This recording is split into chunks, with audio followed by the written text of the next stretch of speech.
Une fois de plus, bonsoir à tous. Bonsoir. Voilà, bienvenue à ce webinaire qui abordera essentiellement une des thématiques centrales de la vie des entrepreneurs, la question du financement.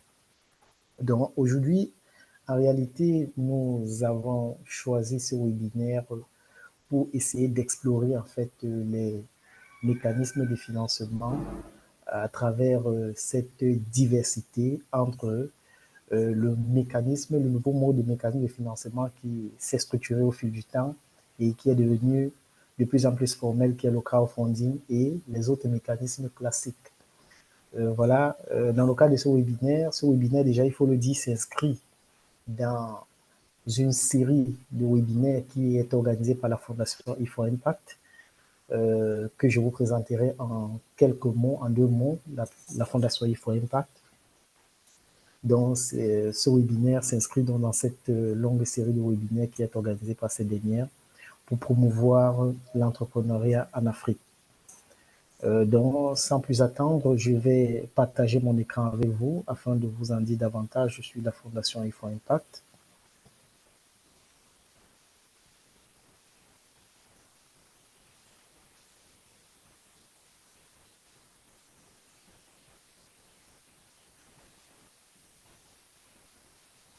Je ne sais pas si vous apercevez mon écran. Très Oui, bien, merci.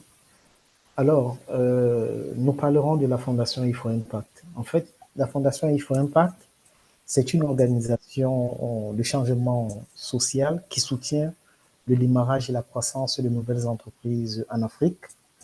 Elle a été lancée en 2010 à l'initiative d'Altis, qui est, l'école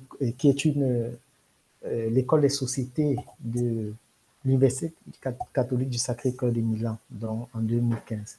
Donc, en fait, c'est une organisation qui a une triple mission. Une triple mission. La première consiste à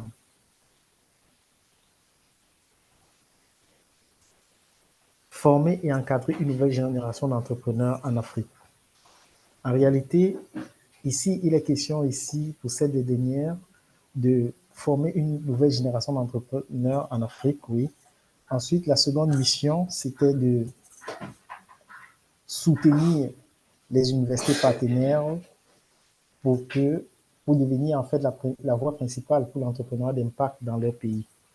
Parce qu'en réalité, la Fondation IFO Impact, on verra plus loin qu'elle agit à travers un ensemble d'outils que nous aurons l'occasion de vous présenter en 5 minutes également à travers un MBA. Et ensuite, enfin, l'une de ces troisièmes missions, c'était de développer les partenariats et les relations d'affaires entre des entreprises d'Europe et d'Afrique de manière générale. Alors, la vision de l'organisation,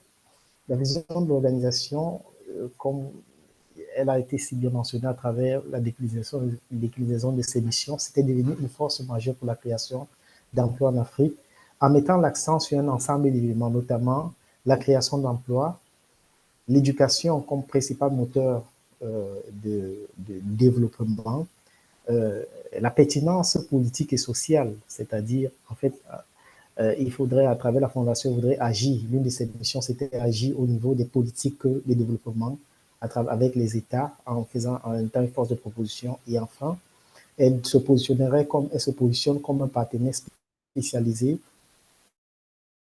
pour les institutions et les entreprises. On convient très bien que ici, à travers la déclinaison de cette vision-là, on est dans le rapprochement avec les objectifs de développement durable. Alors, ici, de manière très simple, les origines du MBA qui est délivré par la Fondation IFO Impact à travers l'Université catholique du Sacré-Cœur. Il faut dire ici que, en réalité, ce MBA est un MBA qui date depuis très longtemps, avec la naissance de l'Université catholique qui, dans le cadre de ses programmes, a mis sur pied en 2004 un master qui était dédié aux étudiants africains. Et voilà, ce master-là permettait à ce que les étudiants africains allaient en Italie pour se former. Et par la suite, avait l'intention, l'objectif, c'était qu'il rentre en Afrique, développer l'Afrique. Mais cependant, avec les fortes tendances qui étaient observées et la demande qui était forte de part des entreprises euh, européennes, alors on avait un faible retour des Africains qui retournaient pour pouvoir appliquer ce qu'ils ont reçu dans le cadre des enseignements et des programmes de formation en Afrique. C'est ainsi que, en 2010, il a été installé à Nairobi un premier centre d'entrepreneuriat qui visait donc à former les entrepreneurs africains. Ce centre-là était logé à Nairobi. Et fort du développement de ce centre et de la diversité, ça demandait que les entrepreneurs allaient se former à Nairobi, ce qui était également lourd. C'est donc à la suite de cela que nous avons donc pensé à étendre ce programme de formation dans plusieurs universités. Donc, à travers des partenaires tels que nous pouvons le voir ici.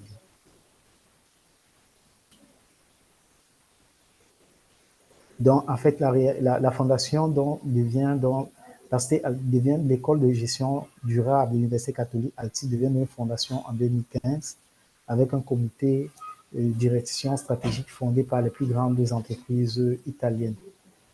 Dans notre présence en Afrique, de manière générale, euh, la Fondation IFO Impact est présente dans 20 pays en Afrique et elle agit essentiellement à travers des programmes du MBA en entrepreneuriat de l'impact, qui est un international MBA. Bon, vous aurez l'occasion d'être ma collaboratrice et responsable communication aura l'occasion de vous en dire davantage sur ce MBA. Donc, alors, le portefeuille de la Fondation IFO Impact, ses activités, nous avons par exemple le MBA qui est au centre, mais il y a également des programmes de certification en entrepreneuriat, des projets multilatéraux, des centres d'entrepreneuriat à travers les programmes d'incubation et d'accélération d'entreprises et effectivement les services d'internationalisation des entreprises qui souhaitent étendre ou alors développer des activités commerciales avec euh, l'Europe, tout comme les Européens, les entreprises européennes qui souhaitent nouer des partenariats avec les entreprises africaines. Donc voilà un peu l'objet de ce que j'ai très bien, de manière très succincte, voulu partager avec vous quelques minutes. Donc je vais laisser la parole à Madame Caroline qui nous en dira un peu en 5 minutes sur le MBA, le Global MBA Impact Entrepreneurship. Voilà. Madame Caroline, bienvenue. Voilà. Voilà. Bonsoir, bonsoir à tous. Bonsoir à tous, chers panélistes. Madame Lucie Lebonge, sommes très ravis de vous avoir à cette première session de webinaire que nous partageons ensemble. La dernière fois que nous nous sommes parlé, c'était effectivement pour comprendre un peu comment on pourrait structurer ce premier webinaire ensemble.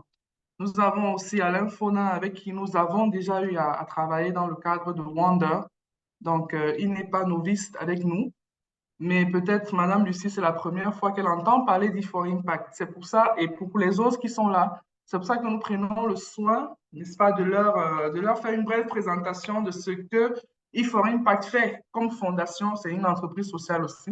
Donc, c'est le spin-off de l'Université catholique de Milan, il a dit. Et nous travaillons avec les entrepreneurs dans plusieurs programmes. Nous avons le MBA, nous n'avons pas seulement le MBA, nous avons des certificats, des programmes de courte durée, des programmes des incubations, des accélérations. Et généralement, lorsque nous travaillons, nous avons l'habitude de le dire, nous ne travaillons pas avec les demandeurs d'emploi, entre guillemets. C'est-à-dire ceux-là qui vont aller chercher l'emploi, nous travaillons avec les créateurs de richesse, ceux-là qui vont créer les emplois. Et c'est pour cela que nous allons présenter très, très brièvement. Dites-moi si vous réussissez à voir mon écran. Est-ce qu'on voit mon écran? Pas encore. Pas encore. On ne Pas voit pas encore, encore. ça arrive. OK. Un instant. Je vais essayer de partager mon écran. Voilà. Je sais toutes les fenêtres. Parce que, OK. Dites-moi si vous réussissez à voir maintenant. Oui, c'est bon, madame. All right. Donc, j'étais en train de dire, monsieur Stéphane a eu à parler un peu de la fondation, on ne va pas revenir là-dessus. Nous allons juste parler du MBA. Donc, on va voir les trois noms du MBA. On dit ici les trois pas. Vous voyez bien mon écran? Oui, Oui, oui. c'est bon. Voilà. Donc, les trois noms du MBA ou les trois pas du MBA. Nous n'enseignons pas l'entrepreneuriat. Nous formons des entrepreneurs d'impact. Très souvent, les gens disent, ah, ils font quoi? Ils enseignent l'entrepreneuriat. Non. E4Impact, qui est le spin-off de l'Université catholique de Milan, n'enseigne pas l'entrepreneuriat à travers son MBA. Il ne s'agit pas non plus d'un MBA traditionnel, mais il combine le développement des compétences et l'accélération des affaires. C'est-à-dire que ce n'est pas le master en business administration classique qu'on a dans des universités, mais aussi, il faut le dire, il est en concurrence avec les masters classiques. Il combine donc ce développement des compétences et l'accélération des entreprises. Ce n'est non plus un programme, comme je disais, pour les demandeurs d'emploi, mais pour les créateurs d'emploi. Donc, si ici, il y a des entrepreneurs qui veulent créer la richesse, qui veulent créer les emplois dans leurs pays respectifs, que ce soit le Cameroun où nous sommes, d'où nous vous parlons actuellement, ou la Côte d'Ivoire, le Sénégal, etc., qui sachent qu'ils sont au bon endroit parce qu'ici, nous, on travaille avec les créateurs d'emplois, les créateurs de richesse. C'est un programme unique, n'est-ce pas?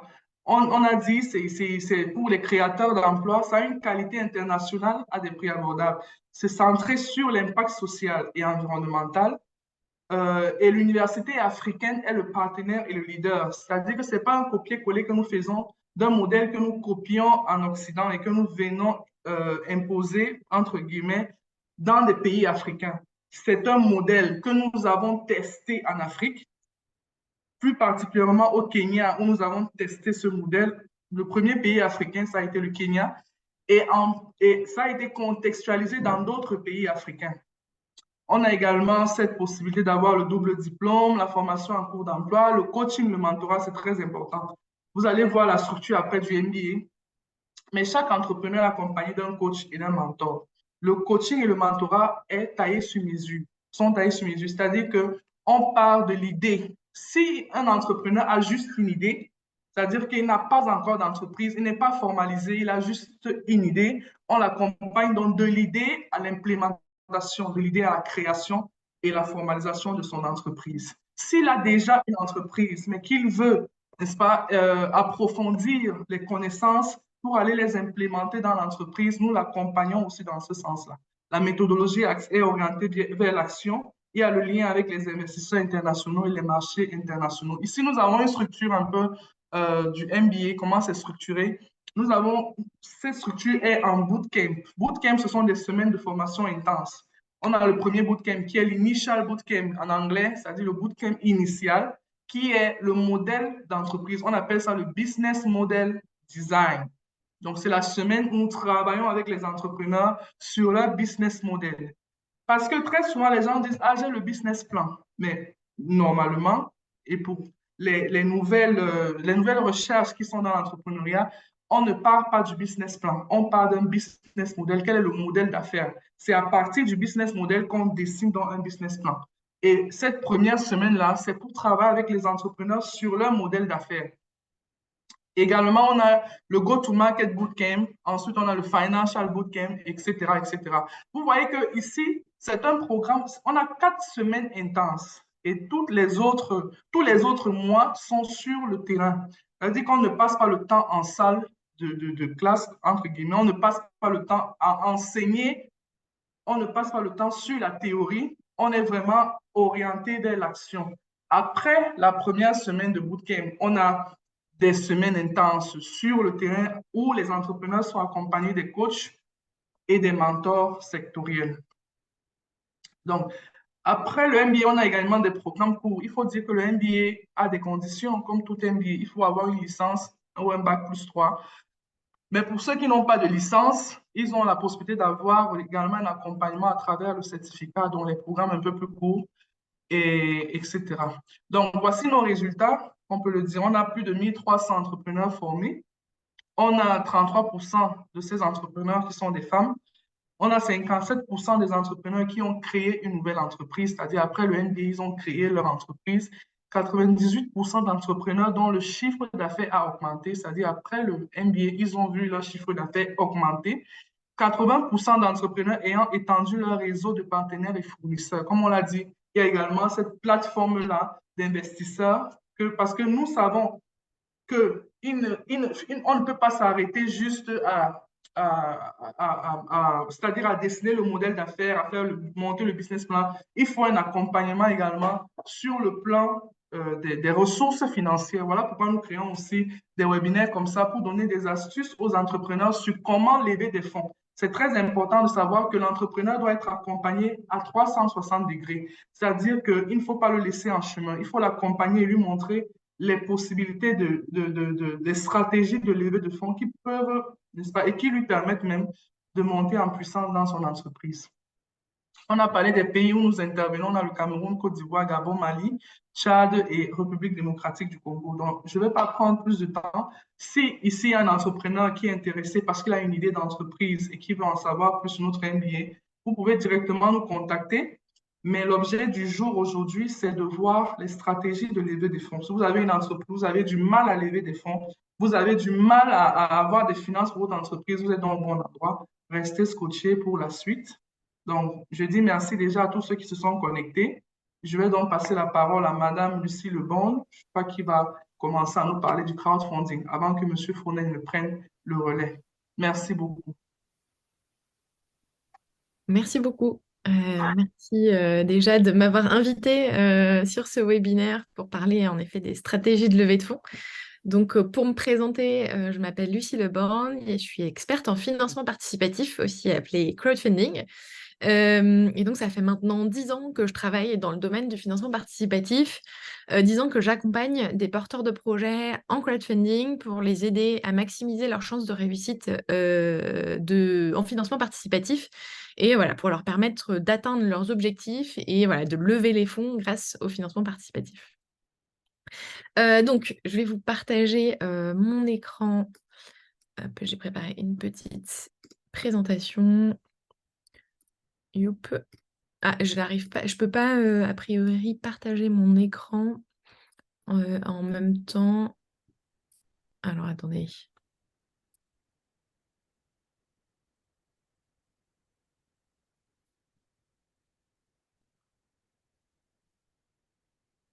Alors je sais pas techniquement, on me dit que je peux pas partager mon écran en même temps qu'un autre participant de partage. Donc je pense que c'est Madame Caroline qui partage son écran.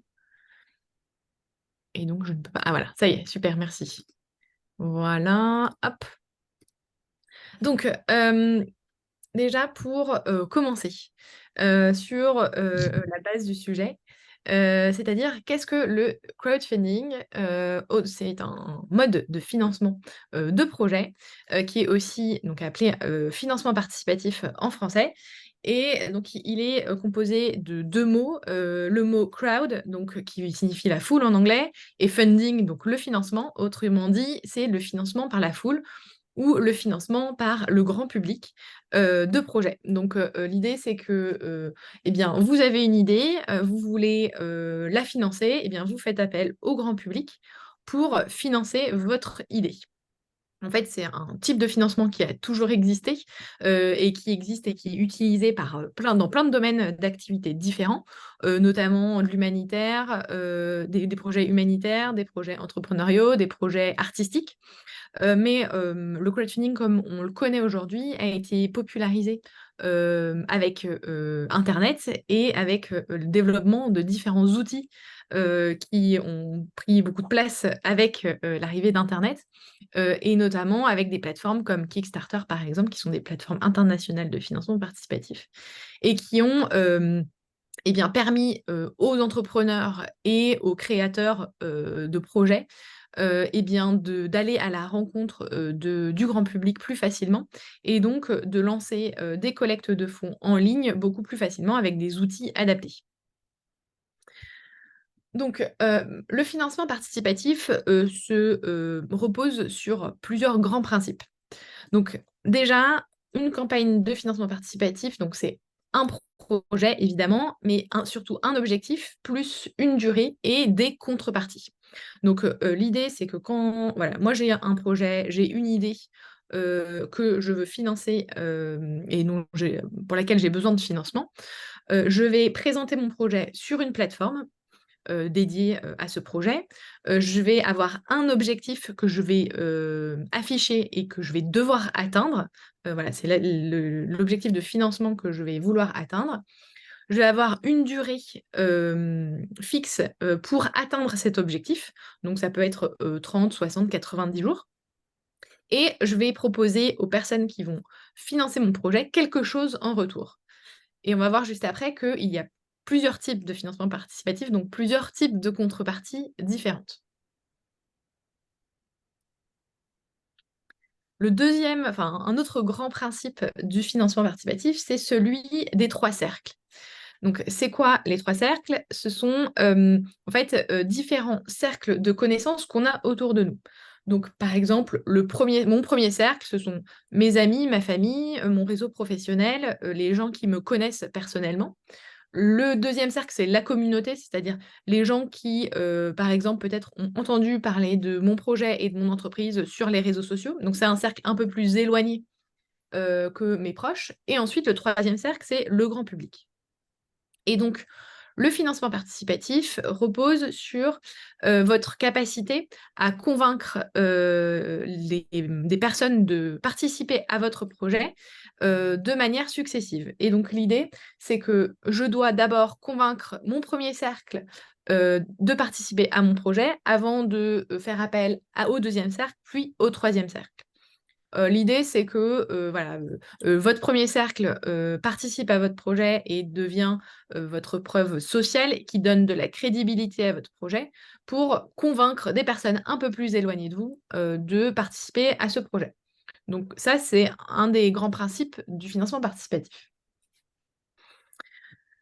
Et d'ailleurs, c'est un principe qui est très lié à une autre règle du financement participatif, c'est que pour justement avoir une certaine crédibilité, eh bien, votre premier et votre deuxième cercle doit vous permettre d'atteindre environ 30% de l'objectif que vous aurez fixé avec votre campagne de crowdfunding, ce qui va vous donner la crédibilité suffisante pour eh bien, convaincre des inconnus, des personnes qui n'auraient jamais entendu parler de votre projet.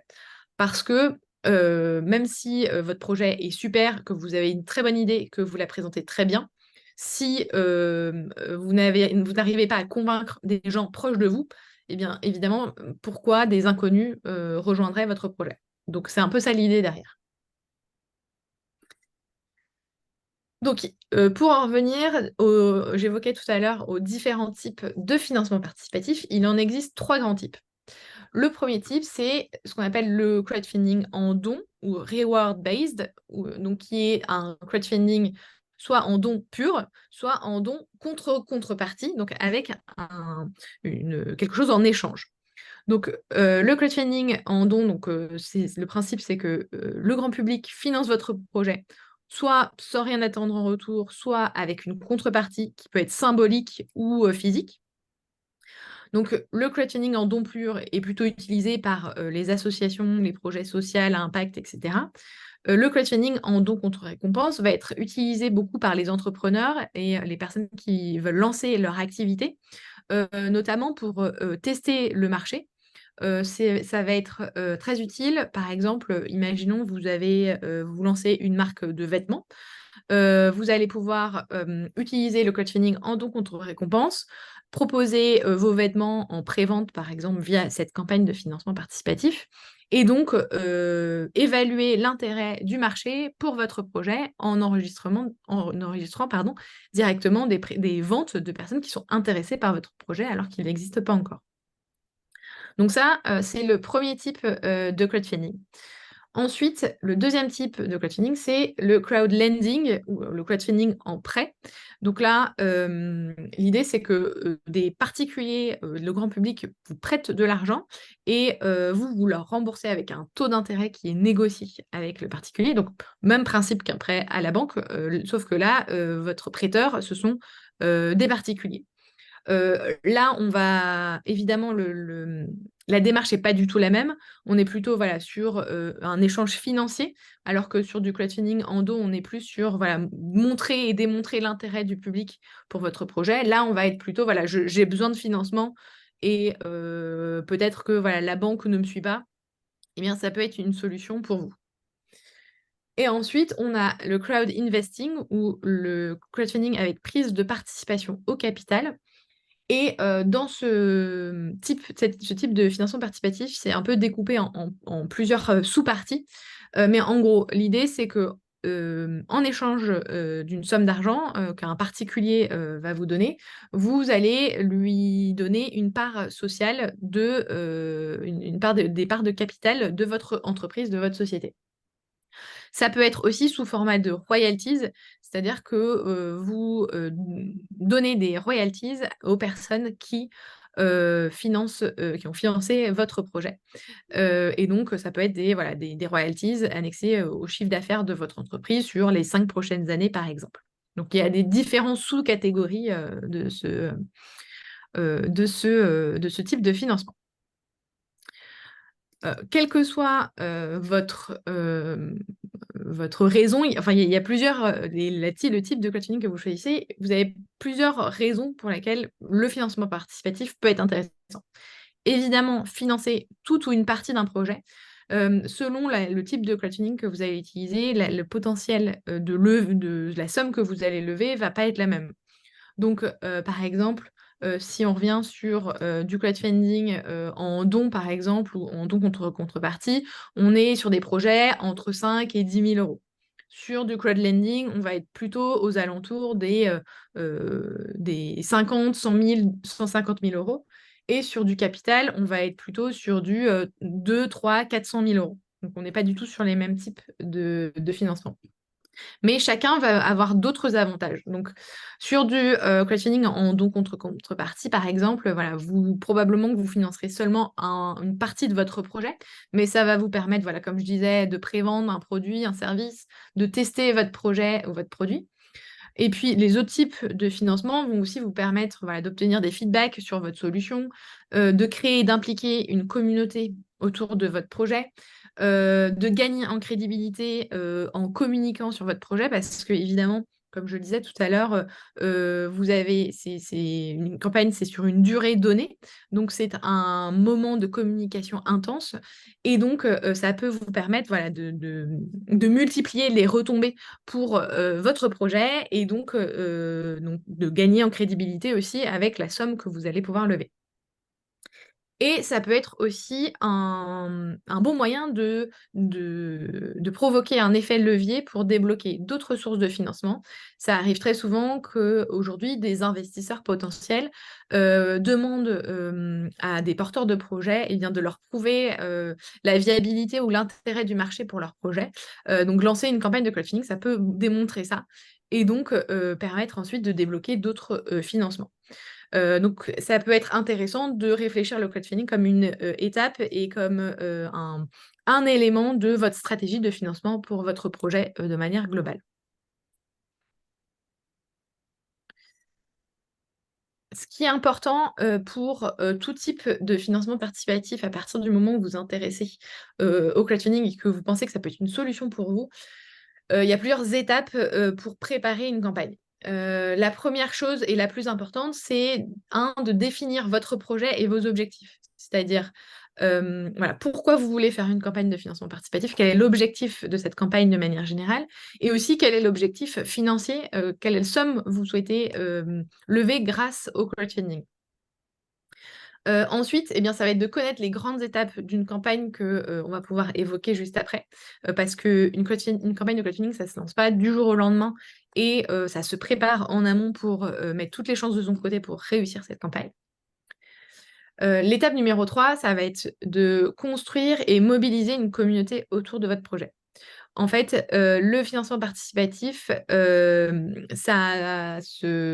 je disais, ça se prépare et l'idée, c'est qu'avant même le lancement de votre campagne, il faut déjà que vous ayez une communauté solide pour être sûr qu'au moment du lancement, eh bien, votre projet, il y a des gens qui ont de l'intérêt pour votre projet et qui commencent à participer à votre projet pour atteindre les fameux 30% dont je parlais tout à l'heure. L'étape numéro 4, eh bien, c'est de présenter son projet. L'idée, c'est que donc, votre projet, vous allez le présenter sur une plateforme. L'idée, c'est de présenter votre projet de la meilleure des manières, de la manière la plus convaincante possible, pour, convaincre un maximum de personnes qui visitent votre page de rejoindre, votre projet et de la financer, aussi. Et ensuite, l'étape numéro 5, évidemment, c'est, de lancer votre campagne et de l'animer. Et là encore, voilà, ça demande, aussi, quelques techniques, et une stratégie en tout cas, pour maximiser, vos chances d'atteindre votre objectif, voire de le dépasser. Donc, comme je vous disais, la première étape et la plus importante, pour, votre, projet, c'est de définir vos objectifs. Donc pourquoi est-ce que vous allez faire une campagne? Et aussi, voilà, d'avoir un objectif SMART, c'est-à-dire un objectif spécifique, donc, c'est-à-dire pour un projet spécifique, mesurable, donc, quelle est la somme que vous allez vouloir, lever. Atteignable, c'est-à-dire qu'il soit réaliste par rapport aux ressources aussi que vous avez, pour communiquer autour de votre projet et aussi réaliste par rapport, à, finalement la moyenne du marché potentiellement et des campagnes qui se lancent, dans votre région par exemple et cetera. Donc de faire une petite analyse de ce qui se fait et regarder, sur, des projets similaires aux vôtres, eh bien, quelles ont été les sommes qui ont été levées. Donc réaliste, c'est un peu, voilà, on est un peu sur le même, sur la même chose que atteignable et temporel, c'est-à-dire, enfin, vous donner une deadline et un calendrier pour atteindre, cet objectif.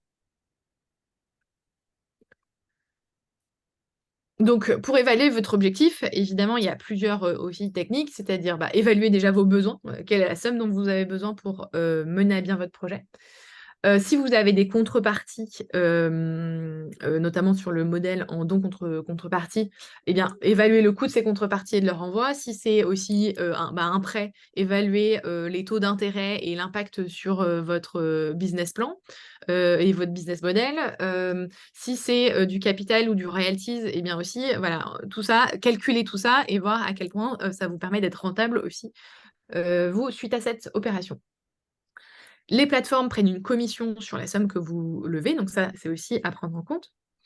Les taxes éventuelles, aussi selon, la législation, de votre pays, eh bien, voilà, ça, c'est à prendre en compte aussi. Et puis, si vous voulez investir un peu de budget dans votre communication, prenez-le en compte dans l'objectif que vous allez vouloir lever et de la somme que vous allez vouloir lever. Quand, lancer une campagne? Donc, une campagne, comme je le disais, ça se prépare. En moyenne, sur les projets que j'ai pu accompagner, on a un temps de préparation qui est entre 2 et 6 mois en moyenne. Ce qui est important, donc, c'est de bien préparer sa campagne et de ne pas se précipiter pour lancer sa campagne.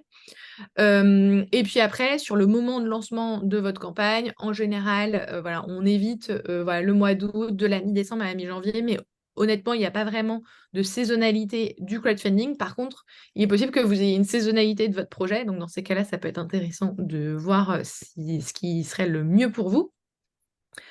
Et idéalement, en général, on recommande de lancer et de terminer sa campagne en milieu de semaine. Une campagne, ça dure en général entre 30 et 45 jours. Donc, c'est une durée qui peut paraître assez courte, mais normalement, si vous avez, voilà, bien préparé votre projet et votre campagne et que vous avez bien communiqué en amont, c'est une durée, qui permet, de donner un effet d'urgence, en fait, aux personnes qui pourraient participer à votre projet, et d'éviter, l'effet procrastination et qui se disent: «Bon, j'ai le temps de participer», voilà. Donc l'idée, c'est aussi d'avoir une campagne la plus dynamique possible qui montre un succès certain et donc plus, votre campagne est courte et plus ça va aussi être bénéfique pour votre campagne. En général, toutes les campagnes font cette courbe-là, c'est-à-dire beaucoup de participation au début, beaucoup de participation à la fin, et au milieu, c'est un peu le calme plat. Donc plus on allonge en fait la durée de la campagne, plus on allonge le calme plat du milieu de la campagne. Donc il vaut mieux resserrer un peu le temps de la campagne pour avoir quelque chose de dynamique. Ensuite, ce qui est important, évidemment, ça va être de choisir sa plateforme. Donc, il existe vraiment un nombre incalculable de plateformes. Là, je vous ai mis les exemples des leaders un peu du marché sur le continent africain. Chacune de ces plateformes aura ses spécificités. Donc, à vous d'aller regarder quelle typologie de projets sont adaptés sur chacune de ces plateformes. Quelle typologie aussi de crowdfunding est disponible sur ces plateformes, parce que ça change aussi selon les plateformes. Et du coup, si vous êtes éligible sur telle ou telle plateforme pour voir celle qui sera la plus adaptée à vous. Peut-être il existe aussi des plateformes qui sont spécifiques à votre région. Donc, à vous de regarder aussi ce qui serait le plus adapté. Oups. Et donc, les 3 grandes phases de préparation, ce sont celles-là. Donc, en général, voilà, 1-2 mois de préparation, une pré-campagne qui dure, pour teaser votre campagne de 1, 2 ou 3 mois, et une campagne d'1 mois. Voilà pour les grandes lignes de comment, en gros, on lance et on réussit une campagne de crowdfunding. OK. Merci beaucoup, Madame Lucie. Merci pour Je t'en votre prie. présentation. Merci à vous. Nous aimerons juste avoir un peu une idée de votre expérience parce que nous savons que vous êtes fondatrice, n'est-ce pas, d'une entreprise dans ce sens. Est-ce que vous pouvez partager avec nous votre expérience? Les entrepreneurs que vous avez encadrés, c'était plus dans quel secteur d'activité, par exemple? Oui. Et quel est le montant maximum que vous avez pu susciter avec une entreprise, par exemple? Parlez-nous un Oui. peu de votre expérience. Alors, donc comme je disais, ça fait 10 ans que je travaille dans le financement participatif. J'ai accompagné plus de 100 porteurs de projets et plus de 100 projets différents en financement participatif dans plein de secteurs d'activité différents. Mais principalement, ça va être des projets tech, des projets mode aussi beaucoup, donc des marques de vêtements, chaussures, etc. Dans le domaine de l'édition beaucoup aussi, donc livres, jeux, tout ça.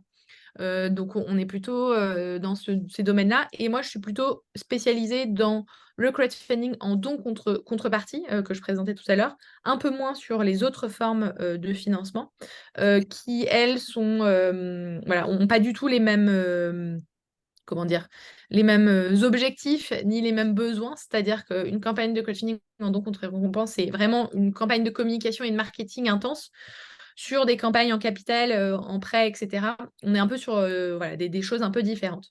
Mais voilà. Et vous ne nous avez pas parlé du montant maximum. Ah oui, pardon, j'ai oublié. Voilà. Donc, le montant maximum que j'ai levé, c'était 1 million d'euros pour un projet technologique qui était sur Indiegogo, une plateforme internationale. Et c'était pour un scanner de poche connecté.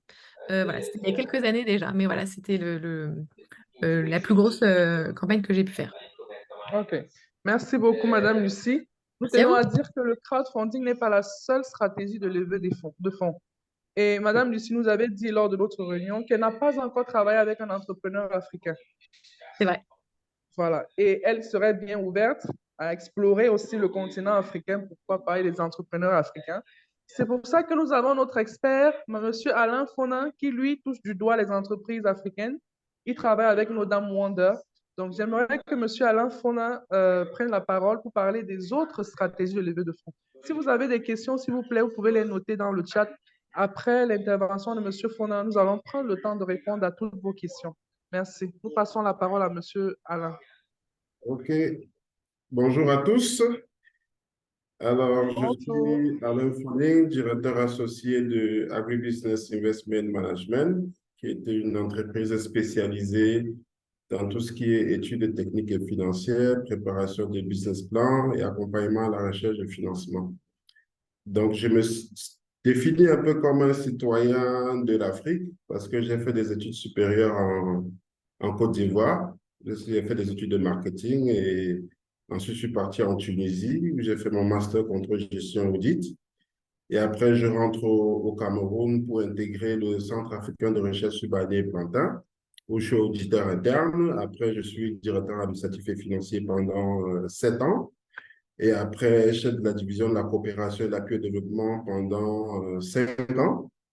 Et bon, c'est sur cette dernière fonction-là que je m'occupais des relations avec les bailleurs de fonds, le secteur privé, la société civile, avant enfin d'ouvrir le cabinet pour faire la même chose, mais beaucoup plus en privé.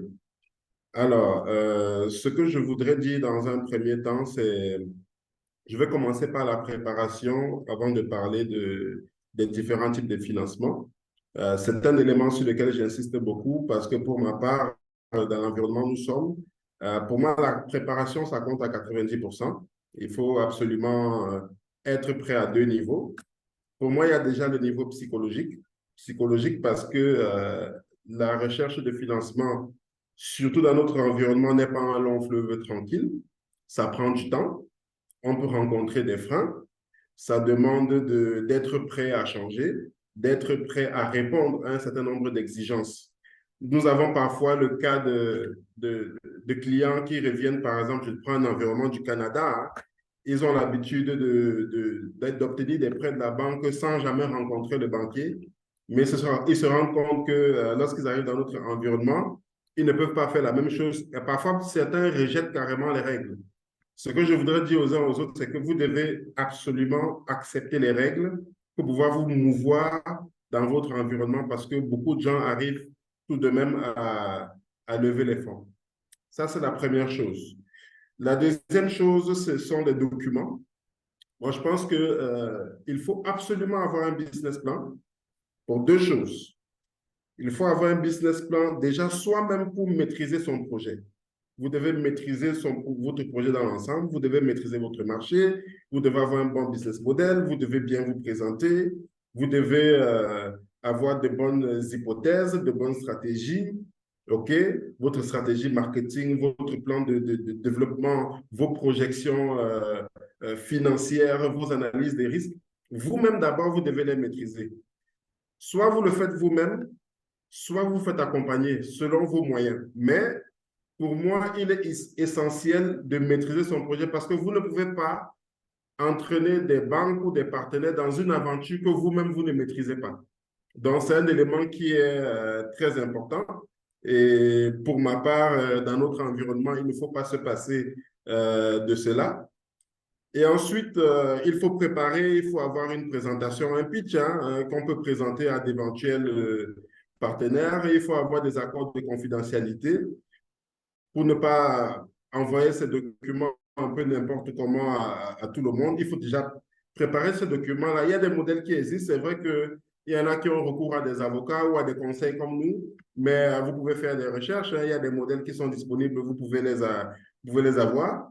Et si vous avez un projet qui nécessite des investissements particuliers, vous devez avoir des devis, vous devez avoir des lettres d'intention d'achat, vous devez avoir des états financiers. Si c'est une entreprise qui existe déjà, pour pouvoir donner une image fidèle de votre entreprise. Donc, vous devez avoir un certain nombre de documents, particulièrement au Cameroun, par exemple. Si vous ne pouvez pas aller vers une banque sans avoir une étude d'impact environnemental, sans avoir des autorisations d'exploitation selon le secteur, hein. Donc, au niveau de la documentation, moi, je pense qu'il faut être prêt.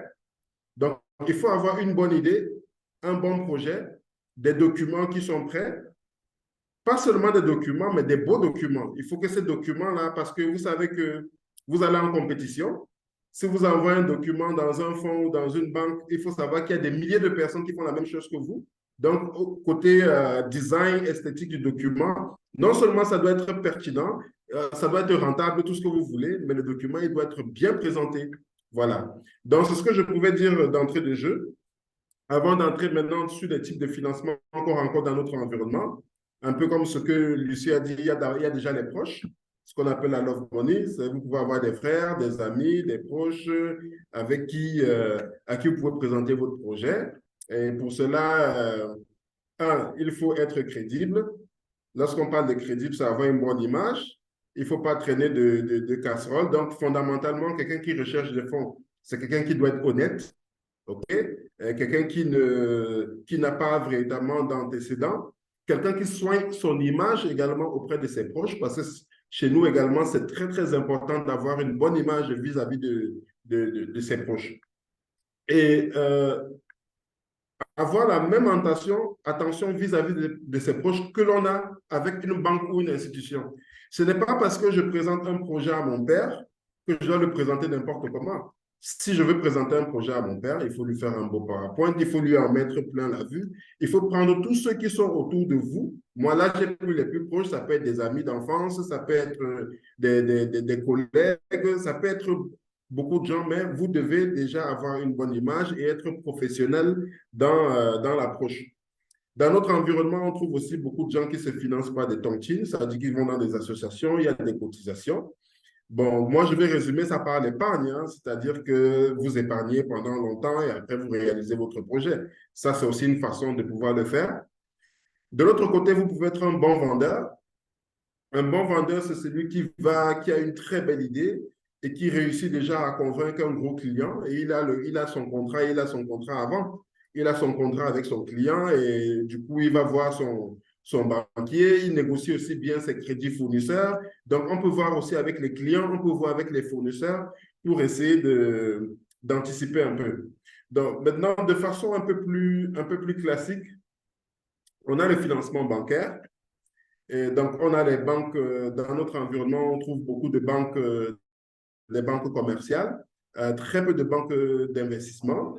On a des banques de développement panafricaines, mais ce qu'on retrouve la plupart du temps, ce sont les banques commerciales et les institutions de microfinance. Bon, sachant qu'en matière de taux d'intérêt, en fonction des montants, ici, on peut aller de 7% à 14-15% dans une banque commerciale et dans la microfinance, ça peut aller à 18% et même plus, hein, même 25%. Voilà, donc c'est un environnement qui est assez particulier. Alors, lorsqu'on va vers la banque, par exemple, on a préparé tous les documents dont on a parlé. Et dans les banques, il y a différentes offres ici. Vous avez selon votre cycle de vie, le stade de développement de votre entreprise et selon les besoins que vous avez. Vous pouvez financer les équipements, par exemple, par du leasing, c'est-à-dire que vous voulez faire votre petite usine, je dis n'importe quoi, une usine agroalimentaire. Vous avez besoin vous avez besoin des équipements industriels, vous avez besoin de construire, hein, vous avez besoin de fonds de roulement pour pouvoir démarrer l'activité, vous avez besoin du matériel roulant. Donc, ce que vous pouvez faire, c'est quand vous allez vers la banque, vous regardez les produits leasing. Vous avez les leasing à travers lesquels on peut acheter les équipements au nom de l'institution financière et vous payez des loyers. Il y aura transfert de propriété lorsque vous aurez fini de rembourser. Ça, c'est un instrument qui a la particularité d'avoir moins d'exigences parce que ici, si je prends l'environnement de l'Afrique centrale, ça, c'est la Banque centrale qui l'impose, hein. Lorsque vous cherchez des financements ici, vous allez mettre des garanties à hauteur de 110% de ce que vous avez, de ce que vous demandez. C'est des garanties hypothécaires qui sont évaluées par des experts agréés. D'accord? Mais lorsqu'il s'agit du leasing, ça peut être beaucoup plus souple. Parce que là, vous avez un équipement qui appartient à une institution financière que vous exploitez. Donc, sur un même financement, quand vous allez vers la banque, vous pouvez demander à la fois le leasing, vous pouvez demander un crédit à moyen terme également. Bon, là, c'est généralement 3 ans, 5 ans maximum de ce qu'ils accordent ici. Et avec ça, vous pouvez financer si vous avez des constructions, peut-être également des équipements. Ça dépend de l'appréciation que la banque a de votre dossier, de votre profil de risque. De l'autre côté, vous avez également tout ce qui est crédit de trésorerie. C'est-à-dire que ça, c'est des crédits à court terme.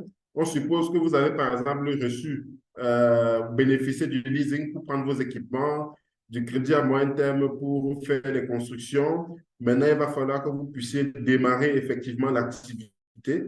Comment est-ce que vous démarrez l'activité? Parce qu'il faut financer peut-être les salaires pendant 6 mois, il faut financer la matière première et en ce moment-là, vous pouvez avoir recours au crédit de trésorerie. Il y a des lignes d'aval de traite également pour le financement de matières premières. Donc, vous pouvez combiner ces financements-là, mais ce que je voudrais également souligner, c'est que il ne faut pas avoir des projets de 50 millions d'euros pendant que vous avez 10 millions d'euros en économie, quoi. C'est-à-dire, dans notre environnement, il faut quand même essayer d'en mettre de côté, essayer de dimensionner vos projets en fonction de votre propre capacité de mobilisation de fonds. Comme vous pouvez également, hein, c'est-à-dire que commencer, comme j'ai dit tout à l'heure, c'est-à-dire que vous avez des gens dans votre capital qui vous permettent de renforcer un peu vos fonds propres et après, vous allez probablement vers la banque pour leur présenter un projet. Donc, ça, c'est peut-être la première démarche par rapport à la banque avec les différentes opportunités de financement. Et comment est-ce que vous procédez? Vous avez votre projet, vous approchez votre banquier, vous discutez avec votre gestionnaire de compte. Quand vous allez discuter avec lui, soyez bien... Dans notre environnement, il faut être bien vêtu, il faut être poli. Comme j'ai dit tout à l'heure, il faut accepter des règles. Dès qu'il va vous donner une liste de documents, il va vous regarder dans les yeux, il va voir si vous vous énervez parce qu'il y a beaucoup de gens qui sont tellement révoltés par le système parce qu'il faut avouer que ce n'est pas facile dans beaucoup de pays africains, avec des règles qui sont très rigides, avec des garanties et autres. Ce que vous devez faire, c'est déjà de garder votre calme quand vous arrivez devant la banque. Vous montrez que vous maîtrisez votre projet. Vous parlez de votre projet de bout en bout avec le banquier et vous essayez de sentir l'appétit qu'il a par rapport à votre dossier. Parce que ce que vous devez savoir, c'est que les banques ne vivent que de la production. Et chez eux, la production, c'est d'octroyer des crédits. Quand on n'octroie pas des crédits dans une agence, ça veut dire qu'il y a un problème. OK? Ils ont besoin de vous. Ils ont besoin des bons projets, mais des projets pour lesquels ils vont pouvoir récupérer leur argent derrière. Vous voyez un peu? Donc, vous devez être extrêmement sérieux quand vous approchez le banquier. Vous devez être bon vendeur. Vous vendez bien votre projet et vous avez vos éléments de rentabilité. Vous avez quelques indicateurs clés. Vous montrez vraiment que vous avez la maîtrise. Et comme je l'ai dit tout à l'heure, il faut être sérieux. Parce que dès que vous allez approcher le banquier, il va taper votre nom ou votre entreprise dans la centrale des risques pour savoir est-ce que vous avez des impayés avec une autre banque et autres. Est-ce que vous avez l'habitude de sauter vos échéances? Donc, c'est pour ça qu'il faut être... Ce côté éthique et réputation est très important dans la recherche de financement. Vous devez vraiment vous préparer à la relation avec votre banquier. Donc, ensuite, il y aura un processus de due diligence, c'est-à-dire que le banquier viendra chez vous, il va s'intéresser à votre dossier, il va vous demander des informations, tout ce que j'ai cité tout à l'heure. Si vous êtes bien préparé, parce qu'il vous juge aussi par la vitesse avec laquelle vous transmettez les informations lorsqu'on vous leur demande. Il y aura beaucoup de demandes d'informations, vous répondez. On va peut-être visiter votre entreprise, visiter votre site, vous interroger sur pas mal de choses. Et ce qu'il faut savoir, c'est que quand vous allez vers un banquier, votre projet devient son projet. Parce que lui, il a intérêt à faire financer et c'est lui qui va au comité de crédit. Les banques n'invitent pas les clients au comité de crédit en général. Donc, c'est le gestionnaire de compte qui va présenter le dossier. Et ce que vous devez comprendre, c'est que comme on est dans un environnement où il y a parfois un peu de la corruption un peu partout, il y en a qui pensent que le fait de connaître le dirigeant d'une banque est un avantage. Non. Ce que tout le monde doit comprendre, c'est que dans les banques, c'est de l'épargne publique. Donc, le directeur général de la banque, il n'obéit qu'aux règles. Il n'a pas un pouvoir spécifique pour octroyer un crédit à qui il veut. Donc, pour moi, ça ne sert strictement à rien d'aller chercher des relations. Vous devez avoir un beau dossier. Vous devez avoir un dossier qui est rentable. Vous devez démontrer que vous pouvez rembourser et vous devez observer toutes les règles que la banque demande. Donc, il y aura des pré-analyses au niveau de la banque. Votre dossier va évoluer. Ensuite, lorsque tout sera prêt, ils vont faire des descentes sur le terrain, vous demander pas mal de choses. Dans certains pays, un peu comme au Cameroun, on va vous demander de payer une commission, je pense, de 0,05%, ça dépend des banques, avant de présenter le dossier en comité. Donc, c'est pour dire entre parenthèses qu'en termes de moyens, quand on voit le parcours que vous avez entre la constitution de société, les études que vous avez à faire, le business plan, il faut payer un expert agréé à la banque pour évaluer votre garantie hypothécaire, c'est certainement un terrain, des choses comme ça. Il y a l'étude d'impact environnemental, il y a les autorisations selon les secteurs, hein, ce que je dis n'est pas exhaustif. Et après, quand vous allez arriver devant la banque, ils vont vous dire, écoutez, déjà, est-ce que vous avez des lettres d'intention d'achat? Parce que nous, on n'aime pas trop la vente aux consommateurs. Donc, il faudrait que vous voyez des grands distributeurs pour vous délivrer des lettres d'intention. Si vous avez de la matière première que vous achetez, on va vous demander les contrats avec les planteurs ou bien des choses comme ça, avec vos fournisseurs pour vous assurer que vous aurez la matière première et vous avez des clients. Si vous avez des lettres d'intention au moins à 60-80% de volume de produits que vous devez mettre sur le marché, c'est un atout pour vous. Donc, il y a un certain nombre d'informations qui vont vous être demandées et peut-être après, lorsque vous vous êtes entendu avec le banquier, c'est en ce moment-là que vous allez faire, on va vous demander si vous avez une bonne relation avec la banque, il va vous dire, refaites la demande de prêt à hauteur de tel montant parce qu'il va vous dire sincèrement, après avoir analysé votre dossier, je pense que je peux le soumettre pour demander un montant de 100 millions ou quelque chose comme ça. Et vous devez avoir cette relation avec le banquier. Donc, ce n'est pas le dossier que vous avez déposé au départ qui va être soumis. Il aura analysé, il va vous demander des modifications et même de changer votre demande de prêt avec le montant. S'il baisse le montant, il va vous dire, mettez un autre montant parce que je pense que si je vais proposer, je dis n'importe quoi, 2 millions d'euros, ça ne passera pas. Voilà. Donc, ensuite, votre dossier passe en comité de crédit. Il est approuvé et vous allez suivre toutes les étapes qu'il y a jusqu'au déblocage des fonds. C'est un long fleuve qui n'est pas du tout vraiment tranquille chez nous. Alors, la deuxième chose, je vais vous parler de... Il y a les microfinances également. C'est pratiquement le même mécanisme qu'avec les banques, OK? Sauf que ce sont des montants qui sont plus faibles. Il faut toujours préparer ces documents. Il faut avoir la même relation comme avec la banque classique. Ensuite, vous avez tout ce qui est financement, prise de participation dans le capital, dans lequel vous pouvez passer par des private equity. OK? Pour ma part, vous devez avoir à peu près les mêmes documents. Je dis à peu près les mêmes documents. Vous devez avoir un état d'esprit particulier parce qu'il faut savoir que chez nous, il y a beaucoup de gens qui tiennent à contrôler le capital de leur entreprise, c'est-à-dire que je veux avoir 80% des parts. Nous, on dit souvent que c'est mieux de détenir 10% d'une société qui marche très bien que d'avoir 80% d'une société qui n'est pas rentable. Donc, déjà, au niveau psychologique, vous devez avoir l'esprit ouvert, sortir un peu de l'esprit de l'entreprise familiale, une entreprise qu'on ne crée que pour la famille. Il n'y a que des gens de la famille qui peuvent y entrer. Ça, c'est ce qu'on rencontre beaucoup dans notre environnement en dehors des multinationales. Donc, il faut être ouvert d'esprit. Il faut être prêt à ouvrir son capital. Vous en avez qui viendront vers vous pour prendre une participation minoritaire. Il y a divers fonds qui ont des façons différentes d'approcher les gens. C'est-à-dire qu'il y en a qui ont leur politique, qu'ils se disent, notre politique, c'est de venir prendre des prises de participation minoritaires de façon générale. On ne veut pas contrôler, mais on met des règles. OK? Et ça, vous devez pouvoir l'accepter si vous voulez évoluer. Ils peuvent faire des prises de participation dans le capital, comme ils peuvent vous prêter de l'argent également. OK? Mais à des taux qui sont différents de ce qu'on rencontre dans les banques. On peut également mixer les deux, c'est-à-dire qu'on entre dans votre capital. Par contre, ici, on ne vous demande pas vraiment de garantie parce qu'on fait des prises de participation, ils s'ingèrent dans votre gestion, contrairement à la banque qui ne vient pas gérer l'entreprise avec vous. La banque vous laisse faire. Alors que ceux qui viennent faire des prises de participation, ils s'intéressent à votre conseil d'administration, ils s'intéressent à comment vous recrutez, ils s'intéressent à votre système de gouvernance. Donc, vous allez pouvoir les approcher, vous allez discuter.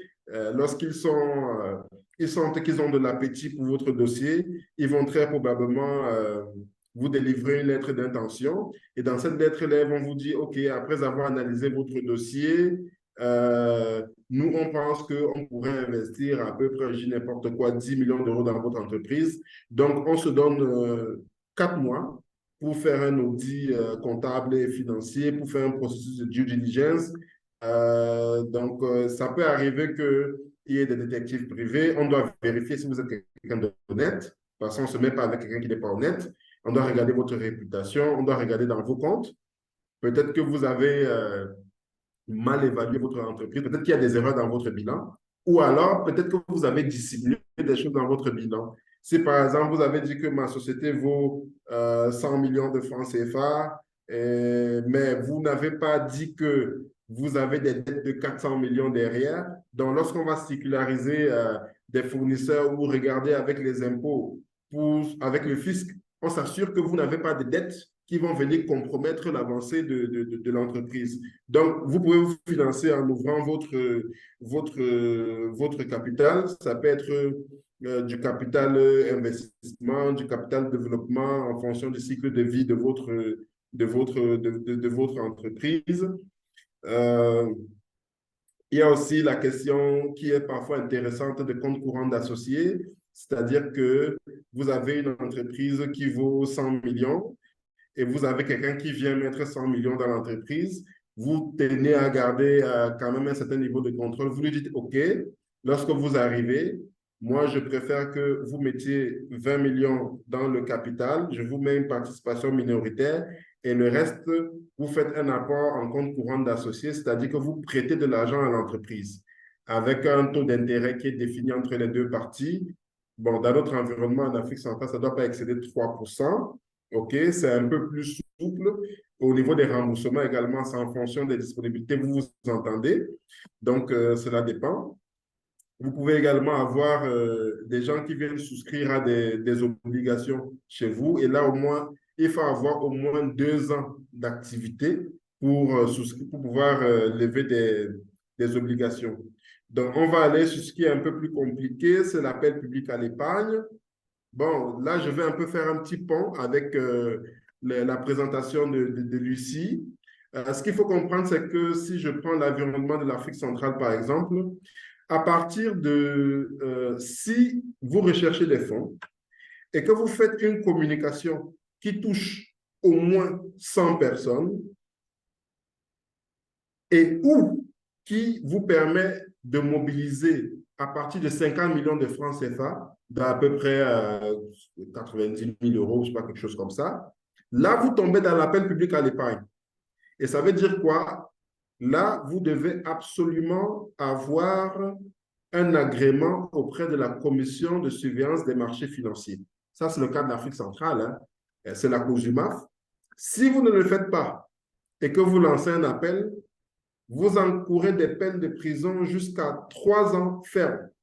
La loi est dure, hein, et vous savez, nul n'est censé ignorer la loi. Malheureusement, et c'est pour ça qu'il y a beaucoup de réflexions aujourd'hui, de discussions au niveau même des ministères des Finances pour faire, surtout dans l'environnement de l'Afrique centrale, pour faire évoluer le crowdfunding. OK?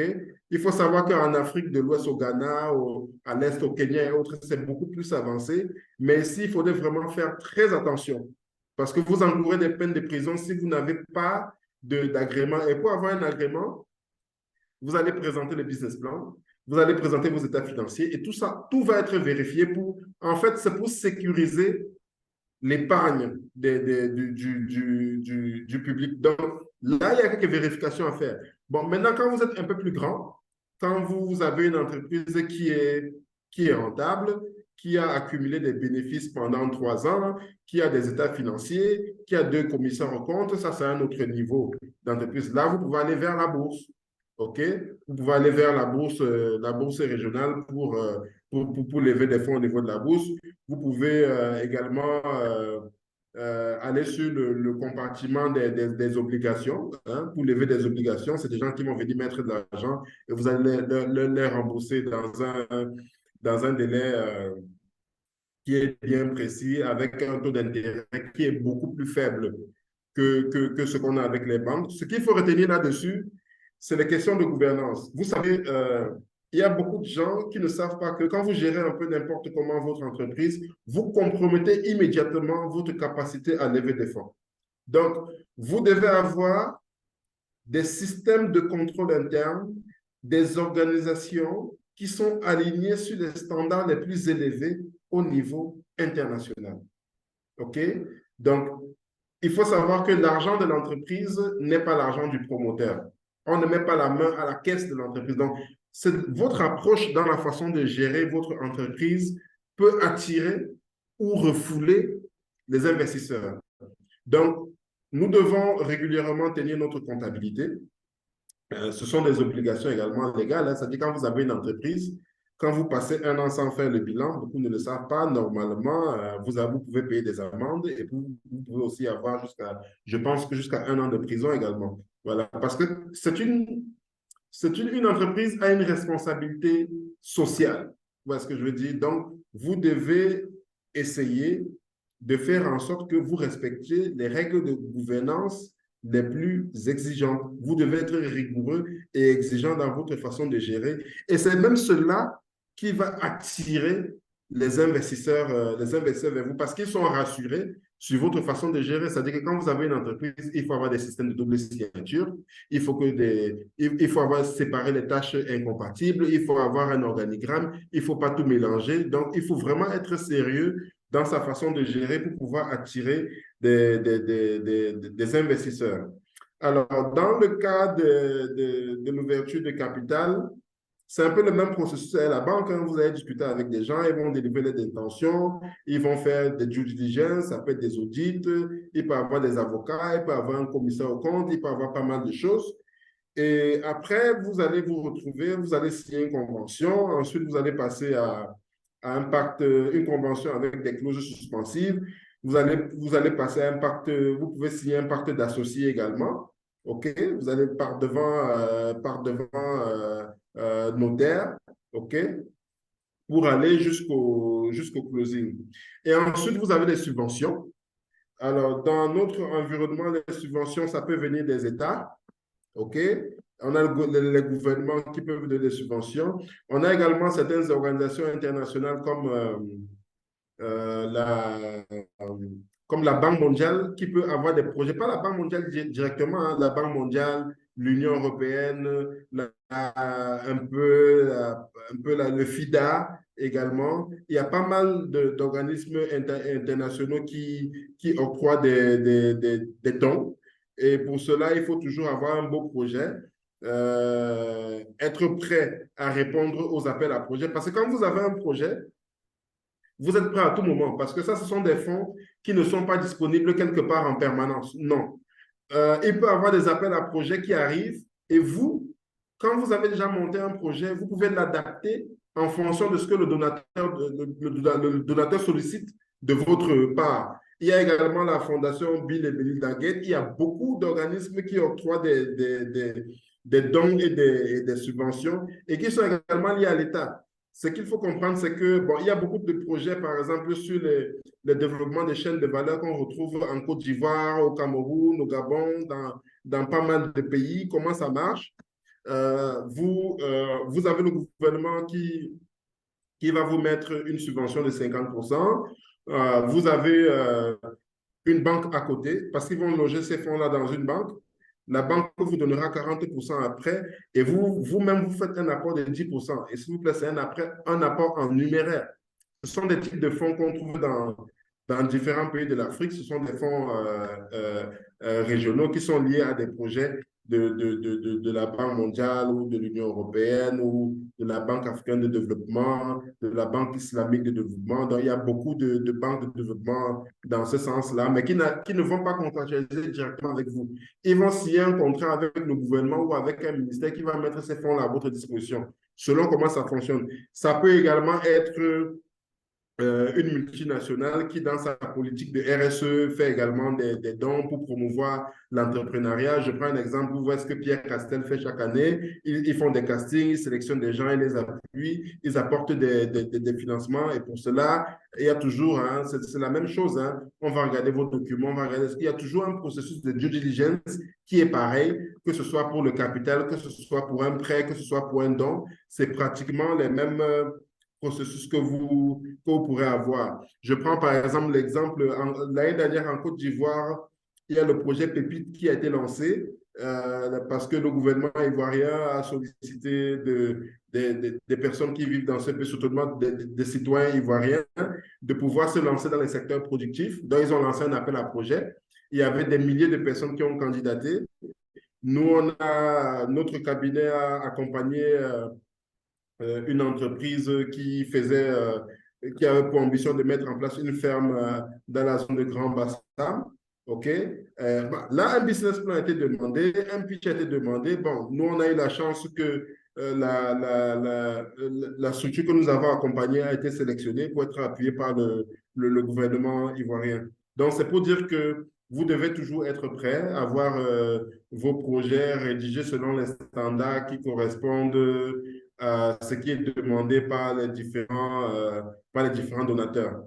Donc, je crois que j'ai fait le tour sur les différents types de financement. Je vous remercie pour votre aimable attention et je suis ouvert pour répondre à d'éventuelles questions.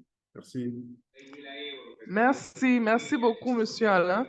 Je dirais que ça peut être un peu effrayant pour les entrepreneurs, les aspirants entrepreneurs.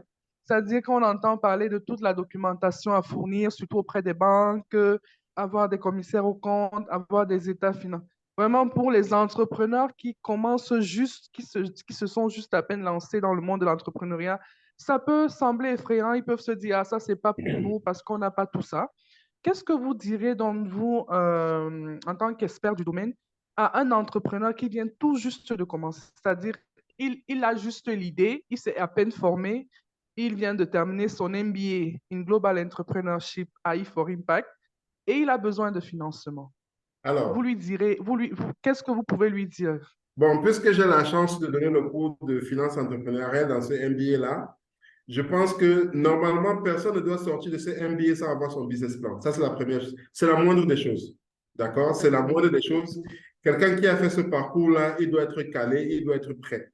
Alors, ce qu'il faut savoir, c'est que vous pouvez avoir des incubateurs, hein, pour ceux comment on dit ça là, pour ceux qui ne peuvent pas, qui ne sont pas d'un certain niveau, qui viennent de démarrer. Comme je l'ai dit tout à l'heure, moi, je ne suis pas de ceux qui font rêver les jeunes. Moi, il faut dire la vérité sur notre environnement.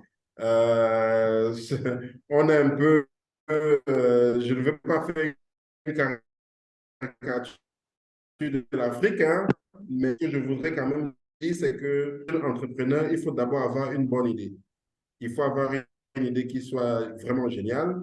Il faut il faut qu'il y ait un marché. C'est ça qui convainc tout le monde. Il faut savoir que dans notre environnement, bon, si c'est au Cameroun, je crois que ça ne sert à rien d'aller vers la banque. Si c'est la start-up, il ne finance pas il y a une seule banque au Cameroun qui regarde les dossiers des start-up, mais non, c'est très compliqué. Il faut pas, pour être honnête, il ne faut pas rêver au niveau du secteur bancaire. Il faut beaucoup plus aller vers les subventions. C'est aléatoire. Vraiment, il y a la compétition. Il faut aller vers les incubateurs. Si je prends un exemple, le programme de développement des chaînes de valeur agricole, financé par la BAD, le gouvernement camerounais en ce moment ici, ils peuvent aller jusqu'à peu près 100 000 euros. Et ils ont des cycles d'incubation de 18 mois. Ils vont vous former, ils vont vous mettre dans un centre, on va faire mûrir votre projet. Donc, ils ont des processus de sélection.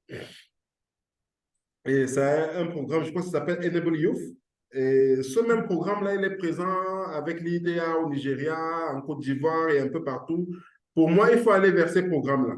Il faut aller vers les incubateurs, il y a les ministères de jeunesse et autres Il faut être curieux pour regarder là où est-ce que vous pouvez avoir la chance de tout ce qui est lié au ministère de la jeunesse, au ministère de l'agriculture, un certain nombre de ministères et d'organismes qui peuvent vous financer.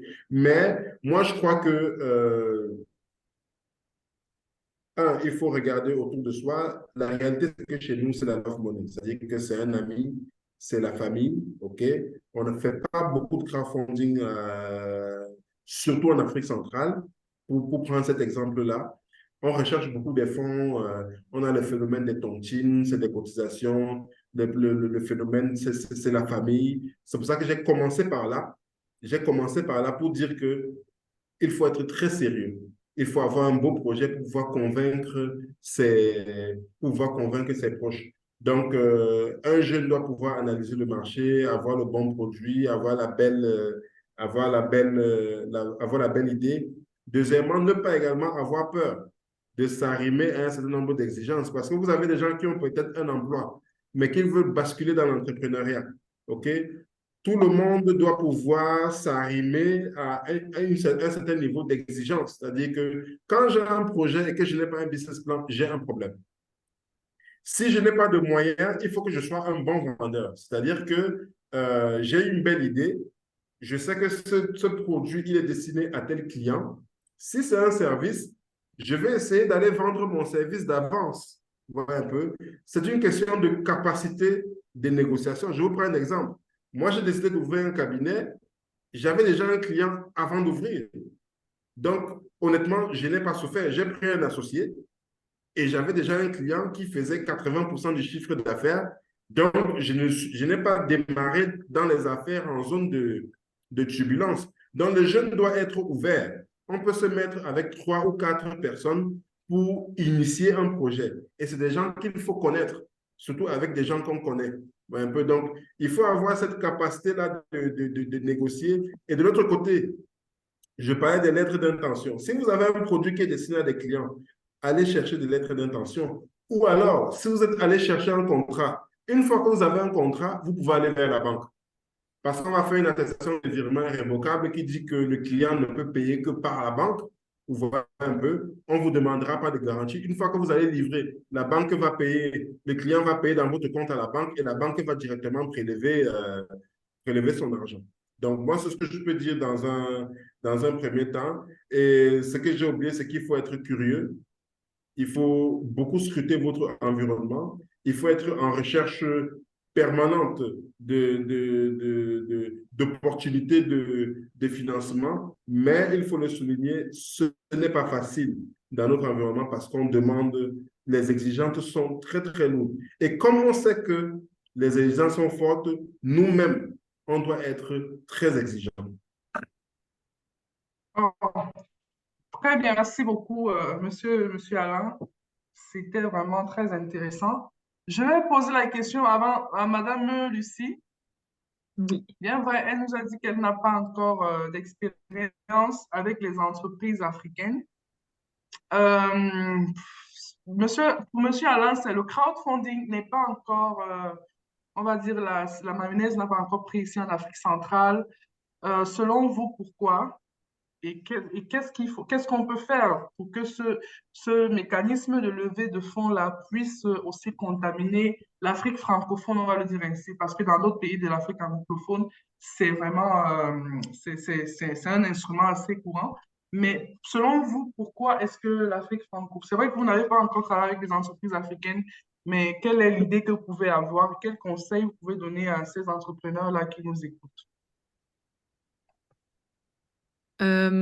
Du coup, sur le... J'ai pas bien compris la question, pardon. La question, c'est de savoir, pour monsieur Alain, le crowdfunding c'est pas l'instrument Oui. adapté pour l'Afrique centrale. Mm. Je voudrais poser la question à monsieur Alain, mais avant, je vais vous passer la parole pour vous demander Ça marche. si vous maîtrisez cet instrument. Pourquoi, selon vous, l'Afrique francophone, les Africains de l'Afrique francophone sont un peu à la marge de cet Je instrument? crois qu'on aurait pu le faire à l'envers pour lui faciliter la tâche, non? Ouais. Je pense, à mon avis. Ok, Ouais, parce que je ne sais pas, Oui, parce malheureusement. qu'elle ne peut pas, on ne va pas lui Ouais. demander de connaître ce qu'il y a dans l'environnement. ok. Alors, moi, ce que On je va pense, donc c'est que c'est la Merci, législation, en monsieur fait. Alain. Tout à l'heure, je La vous ai parlé de législation. la législation. Ce Ouais. n'est pas au niveau des Mm. entrepreneurs, on peut proposer ce qu'on veut, mais c'est le législateur qui met un cadre qui permet à ce que certains types de financement se développent. OK? Mm. Aujourd'hui, les gens veulent bien faire du crowdfunding, mais comme je vous l'ai dit tout à l'heure, si vous recherchez 100 000 euros et que vous avez fait un appel public et que Mm. vous êtes pris, vous allez faire de la prison. Peut-être que en ce moment, il y a ce qu'on appelle de la tolérance administrative. Mm. Mais je peux vous assurer qu'il y a beaucoup de plaidoyers en ce moment dans ce sens-là. Il y a beaucoup de gens qui utilisent d'autres stratagèmes. Hein. Ça dit qu'on va créer une structure en France qui va faire des appels publics au Cameroun, mais c'est des gens de la diaspora qui ont cotisé. Après, ils vont transférer l'argent au Cameroun. Il y a beaucoup de gens qui essayent de contourner ça d'une certaine façon, mais je pense que le nœud pour l'Afrique centrale, c'est la législation. C'est d'avoir un cadre législatif qui accompagne le crowdfunding parce que c'est vrai qu'il y a eu beaucoup. À un moment, les gouvernements ont laissé faire. Mm. Hein. Ça, il faut l'avouer. À un moment, ils ont laissé faire. Moi, on a eu beaucoup de gens qui ont disparu avec l'argent des épargnants. Voilà. Et malheureusement, c'est ça. Si on veut créer ce genre de structure, il faut essayer de vérifier un peu ceux qui les gèrent. Parce que s'ils reçoivent des fonds, il faudrait qu'on ait la garantie que ces fonds-là vont être utilisés aux fins pour lesquelles ils ont été. Voilà. De l'autre côté, il y a les investisseurs également qui doivent être des consommateurs avertis. C'est-à-dire que aujourd'hui, lorsqu'on veut investir, on vous demande, OK, est-ce que ceux qui se présentent, est-ce qu'ils ont des agréments? Comment est-ce qu'on fait pour encadrer ce genre d'activité? Je pense que tout va décoller en Afrique centrale lorsqu'on aura un meilleur encadrement parce que les populations, les épargnants, ils ont vraiment la volonté de diversifier, ils ont la volonté de se financer autrement. Et comme vous le savez, la culture de la tontine est très ancrée dans nos pays. Parfois, on ne le dit pas, hein, c'est un crowdfunding qui ne dit pas son nom. Parce que je l'ai bien dit, il y en a qui le font, mais sans communiquer. Oui. C'est-à-dire qu'ils ont une association, ils sont 100, OK? Ils s'asseyent, ils font des cotisations depuis 10 ans, ils prennent de l'argent et ils financent leur entreprise.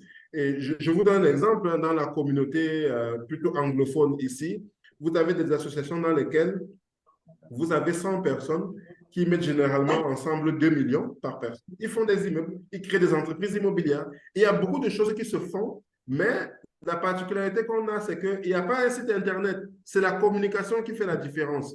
Vous voyez un peu, c'est qu'on ne montre pas ça au grand public parce que si vous le faites, vous allez tomber dans la paix publique à l'épargne et la législation en ce moment n'est pas favorable. Donc, c'est pour dire qu'il y a des choses qui se font, mais vraiment dans un circuit qui est informel et qui est un peu fermé. Ça peut être des associations des gens d'une même région, ça peut être des gens qui étaient dans la même école, ça peut être des anciens collègues. Et ce qui se développe aujourd'hui, bon, ce sont les fonds communs de placement, malheureusement. Mais eux, ils prennent beaucoup plus l'argent des épargnants parce qu'eux, ils ont des agréments. Ils prennent beaucoup plus l'argent des épargnants pour aller investir dans les emprunts obligataires des États parce qu'ils trouvent que c'est ce qu'il y a de plus sécurisé. Vous voyez un peu? Donc, ça, c'est la réponse que je pourrais apporter d'emblée pour aider un peu Lucie. OK. Merci. Donc, avant de répondre, avant de passer aux questions qui nous sont posées dans le chat, j'ai posé la question à Lucie parce qu'il y a des conditions pour le crowdfunding. Il y a aussi des requis, c'est-à-dire le sérieux d'un entrepreneur est très important. Oui. Par exemple, un entrepreneur qui lève des fonds pour un projet, mais qu'est-ce qui nous garantit qu'après, il fera exactement ce projet? Et en Afrique, l'un des problèmes que nous rencontrons, pas seulement en Afrique centrale, mais un peu partout dans l'Afrique, c'est de rencontrer, de trouver ces entrepreneurs sérieux-là.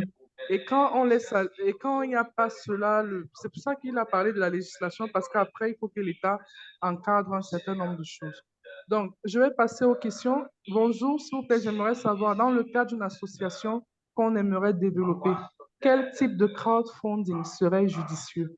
Ou alors le financement participatif ne serait-il pas idéal? Sinon, ben, quelle solution se tourner dans le cadre Alors, d'une association qu'on ouais. aimerait développer?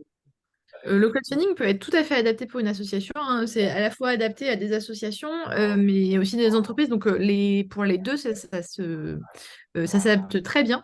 Notamment, les associations vont plutôt utiliser du crowdfunding en don ou don contre récompense, qui va être plus adapté parce que voilà, on n'a pas un rapport financier et la contrepartie pour les donateurs n'est pas financière, mais plutôt symbolique. Ou voilà.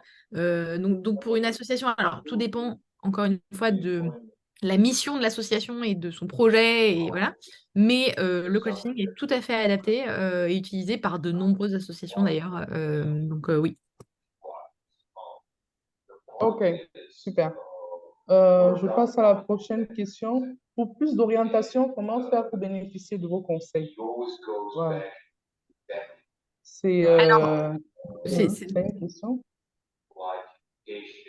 si vous souhaitez, vous pouvez me contacter par mail. Je pense que c'est pareil pour Monsieur Alain. Donc, mon mail, c'est lucie@crowdfundingfactory.fr. Je vais vous le noter si vous voulez dans le chat. Effectivement. On va le partager avec les différents. Hop, et comme ça, vous pouvez me contacter.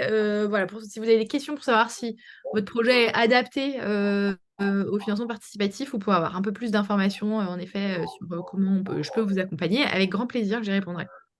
OK. Nous avons également le contact de M. Alain pour ceux qui sont au Cameroun, mais pas seulement au Cameroun. Nous avons aussi laissé son adresse email pour ceux qui veulent le contacter également. S'il vous plaît, pour nous les entrepreneurs agricoles, en prenant des prêts et en investissant dans la campagne pluviale, voilà, il y a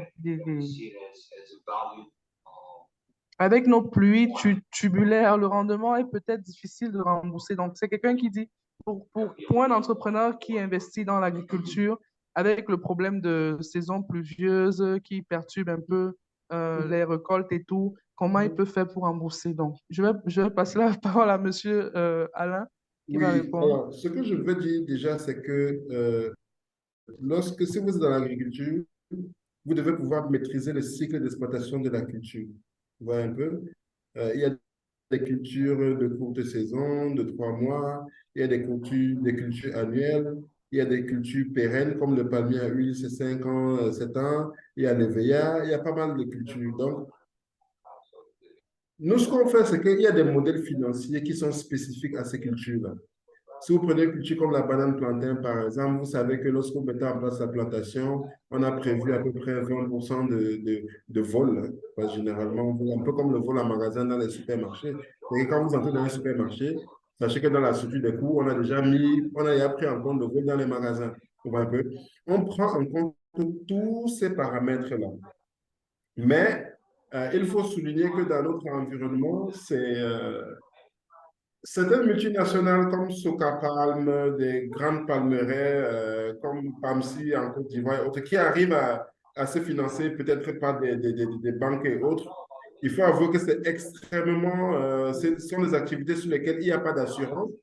Je vous donne un exemple. Tout à l'heure, quand je parlais de financement des équipements par leasing, si on vous construit une usine, on peut prendre une assurance sur les équipements et tout. Donc, si tout brûle, on va vous rembourser. OK? Alors, et l'assurance et la banque exige que vous preniez une assurance. Mais dans le cas de la production végétale ou de la production animale, sur le marché aujourd'hui, si je prends le cas de l'Afrique centrale, vous n'avez pas d'assureur dans ce secteur et vous n'avez pas de réassureur. Donc, l'assurance ne peut rien faire parce qu'il n'y a même pas de réassureur dans le secteur. OK?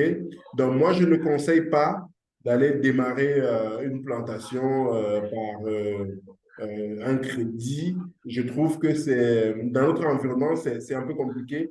Toutefois, notre environnement évolue. Il y a des banques aujourd'hui qui sont en train de prendre cette orientation-là. Et pour moi, pour bien entrer dans ce genre d'activité, il faut commencer petit. C'est-à-dire que je dis souvent que vaut mieux avoir une plantation de 1 hectare sur laquelle on a les meilleures semences, on a des bonnes technologies, on suit les itinéraires techniques, on plante à temps, on prévoit les aléas au niveau des changements climatiques, on applique les protocoles les plus exigeants pour travailler, pour obtenir un rendement de 20 tonnes par hectare. C'est mieux que d'avoir 100 hectares et d'avoir 6 tonnes par hectare. Vous voyez ce que je veux dire? Donc, vous pouvez commencer petit et pour pouvoir maîtriser l'activité. Et lorsque vous allez avoir des chiffres derrière qui vont justifier le fait que vous la maîtrisez, en ce moment-là, vous pouvez vous adresser à quelqu'un d'autre. Et je le disais tout à l'heure, quand vous ne maîtrisez pas un projet, n'appelez pas les investisseurs dans ce projet-là parce que c'est la question que je pose souvent à certains de mes clients, c'est-à-dire que vous venez au cabinet, vous dites que vous avez besoin de 10 millions, mais vous me dites, tiens, j'ai un terrain qui a une valeur de 15 millions, donc je peux couvrir mon prêt. Je leur demande souvent pourquoi est-ce que vous n'allez pas vendre votre terrain pour faire votre projet. Pourquoi? Parce que vous savez très bien qu'il y a des aléas que vous ne maîtrisez pas du tout, mais vous vous engagez dans le projet. Donc, moi, je crois que chaque entrepreneur doit maîtriser le cycle d'exploitation de sa culture. S'il est dans l'agriculture, il doit maîtriser les aléas. Il y a des cultures comme le maïs où parfois vous avez des invasions par des insectes et autres. Vous avez les poulets, les porcs pour lesquels vous pouvez avoir la peste porcine qui va vous décimer un cheptel. Vous voyez un peu? Donc, vous devez pouvoir anticiper là-dessus pour savoir comment discuter avec votre banque. Pour ceux qui sont dans le trading, surtout le cacao et autres, il y a des crédits de campagne et autres, il faut adapter la durée de votre prêt à l'activité. Maintenant, si vous démarrez, je donne un exemple. Si vous voulez faire une plantation d'ananas, si vous avez acheté une forêt Bon, ce qui n'est parfois pas responsable. Il faut d'abord, vous allez abattre les arbres, vous allez préparer le terrain, ça va durer pratiquement un an et autres avant que vous ne plantiez. Et lorsque vous faites tout cela, vous avez un problème, c'est que il faut obtenir un différé de la banque. Donc, tout est aussi dans la négociation. OK? Donc, quand vous maîtrisez le cycle d'exploitation, vous savez quand est-ce que vous devez demander un crédit. Mais je tiens quand même à souligner que sur la production végétale, ce n'est pas évident. Ce qu'on essaie souvent de faire pour certains clients, c'est que ceux qui ont beaucoup plus de chance avec la banque, dans le secteur de l'agro-industrie, c'est l'industrie agroalimentaire. C'est-à-dire que si vous avez une usine devant et qui va absorber de la matière première, on donnera de l'argent à l'usine pour pouvoir avoir du crédit pour financer la plantation. Parce que derrière, il y a des garanties sur l'usine. De l'autre côté, il y a le fameux problème de propriété foncière qu'il y a dans beaucoup de pays africains. Il y a beaucoup de terres qui ne sont pas titrées. Donc, quand vous n'avez pas un titre foncier, vous n'avez pas la propriété. Ça veut dire que quand la banque prend les risques, ils n'ont strictement aucun collatéral financier et eux ils n'avancent pas généralement avec ce genre de dossier. Donc, c'est ce que je pouvais. J'espère que je n'ai pas vraiment effrayé les uns les autres, mais je préfère être extrêmement réaliste. Vous avez d'autres environnements où, pour l'agriculture, on donne des prêts sur 25 ans à des planteurs. On leur donne même des avances pour ne pas qu'ils produisent. Par exemple, si on veut que le prix du blé s'élève au niveau du marché international, on va dire, OK, on va vous donner de l'argent. On vous demande de ne pas exporter pour pouvoir augmenter les prix. Et vous avez un accompagnement avec un organisme qui favorise les exportations des pays, ce qui n'est pas le cas dans notre environnement. Et nous devons aller en compétition avec ceux qui ont ces avantages-là dans leur pays. Donc, voilà ce que je pouvais dire d'entrée de jeu. OK, merci beaucoup, Monsieur Alain. Est-ce qu'il y a d'autres questions?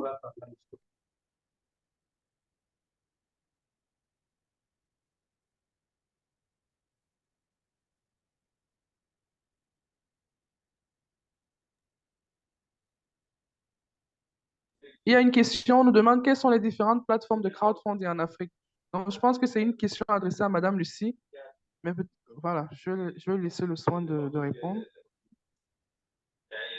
Madame Lucie, vous êtes sous silence, le micro. Oui, pardon. Voilà. Merci. Il existe plusieurs plateformes. Donc, il y a Tunda Fund notamment. Je vous envoie les liens dans le chat, comme ça vous les avez. Il y a aussi Mchanga, hop, Afrique Start, hop. Donc, voilà, je vous envoie différents liens. Il en existe plusieurs autres, hein, c'est pas une liste exhaustive. Et puis, ça dépend aussi des. Il existe aussi parfois des plateformes spécifiques à votre pays ou à votre région. Donc, n'hésitez pas à faire des recherches, vous, en ligne pour les trouver selon voilà, où vous vous trouvez justement. Mais voilà, c'est un peu les trois grandes plateformes qui existent aujourd'hui. OK, merci. N'hésitez pas aussi parce qu'on a parlé tout à l'heure des incubateurs. Nous, en tant qu'IFOR Impact, nous avons des incubateurs à travers l'Afrique. Par exemple, au Mali, pour tous ceux qui sont connectés provenant de Bamako, par exemple, au Mali, nous avons un projet qui va commencer à partir de janvier où on a un MBA et après le MBA, on aura une forme de financement en termes de fonds d'amorçage aux entrepreneurs, aux meilleurs entrepreneurs. Non seulement ils pourront bénéficier d'une bourse d'études, c'est-à-dire une bourse d'études qui peut aller jusqu'à 80% de réduction sur le coût du MBA, mais au terme de ce parcours d'incubation, parce qu'on considère le MBA comme un parcours aussi d'incubation, il pourrait avoir des financements en termes de fonds d'amorçage, c'est-à-dire des entrepreneurs qui commencent juste et qui ont besoin de fonds d'amorçage. Donc, n'hésitez pas à aller sur la page d'IFOR Impact et voir les différents programmes d'incubation. On a des appels à candidature à chaque fois. Au Cameroun, actuellement, on travaille avec les Dames Wonder. C'est un programme d'accélération. Donc, faites vos recherches, allez sur la page d'IFOR Impact. Si vous avez besoin de plus d'informations, nous sommes à votre disposition. N'hésitez pas à nous contacter, même pour le MBA ou d'autres programmes à travers l'Afrique. Donc, je pense que nous sommes arrivés au terme de ce webinaire qui a été très riche en connaissances. Je remercie beaucoup Madame Lucie pour sa disponibilité. Je remercie également notre expert, Monsieur Alain Fonin, pour sa disponibilité. Pour tous ceux qui sont au Cameroun, je vous dis, il est disponible en cabinet. N'hésitez pas à le contacter. Vous avez besoin de son contact. N'hésitez pas à vous approcher de nous. Nous allons vous passer son contact. Madame Lucie a laissé son email. dans le chat. Nous allons également vous passer cela. Donc, merci à vous. Nous vous souhaitons vraiment, comme on dit, bonne route, bonne chance dans tous vos projets entrepreneuriaux. Ce n'est pas un long fleuve tranquille, mais avec beaucoup d'abnégation, nous y parviendrons tous. Oui, Madame Merci Caroline, à tous les panélistes. Si vous permettez, Madame Caroline, avant que l'on ne se sépare, est-il possible que tout le monde active sa caméra pour que nous fassions un screenshot global pour pouvoir immortaliser la séance? Merci.